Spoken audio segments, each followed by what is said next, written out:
আমার হাতের মাসকলাইয়ের ডাল রান্না আমার শাশুড়ি, জা সবার খুব পছন্দ। আজকে আমি মাসকলাইয়ের ডাল রান্না করব রুই মাছের মাথা দিয়ে। তো এই মাসকলাইয়ের ডালটা একদমই দেশি এবং এটা এসেছিল আমার একটা কাজিনের বাসা থেকে, তার শ্বশুরবাড়ি থেকে। তো ১ম এই আমি রুই মাছটাকে ভিনেগার দিয়ে, লবণ দিয়ে খুব ভালো করে ধুয়ে নিয়েছি। আজকালকার মাছে একটু আষ্টে গন্ধ থাকে, এজন্য আমি সবসময় ভিনেগার আর লবণ দিয়ে খুব ভালো করে ধুয়ে নেই। তো মাছটাকে ধোয়া শেষে মাছটাকে হলুদ মরিচ মাখিয়ে খুব সুন্দর করে ভেজে নিয়েছি। যেহেতু এটা দিয়ে মাসকলাইয়ের ডাল রান্না করব, তাই খুব কড়া করে ভাজি নাই। এরপরে পেঁয়াজ, কাঁচামরিচ এগুলো দিয়ে আর লবণ দিয়ে সুন্দর করে একটু ভাজা, ভাজা হয়ে এলে আধা চা চামচ আদা বাটা এবং ১ চামচ রসুন বাটা দিয়ে সুন্দর করে আরেকটু ভেজে নেব।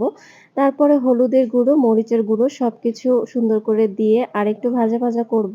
তো আমরা যেহেতু ঝাল একটু বেশি খাই, তাই মরিচের পরিমাণটা আমরা একটু বাড়িয়ে দিয়েছি। তারপরে এখানে সামান্য পরিমাণে একটু ধনিয়া দিয়েছি আর দিয়ে দিলাম জিরার গুঁড়া। মসলাটা ভালো করে ভাজা, ভাজা হয়ে এলে মাছের যে মাথাটা আছে সেটাকে দিয়ে একটু কষিয়ে নিয়েছি। এরপরে মাছের মাথাগুলো কষানো শেষে আবার তুলে ফেলতে হবে। এরপর প্রেশার কুকারে আগে থেকে সিদ্ধ করা ডালটাকে আমি এখানে একটু ম্যাশড করে নিয়েছি। তারপরে মসলার সাথে খুব ভালো করে কষিয়ে নিতে হবে। এরপর ৩ থেকে ৪ কাপের মতো গরম পানি দিয়ে ডালটাকে আরেকটু জাল করে নিতে হবে।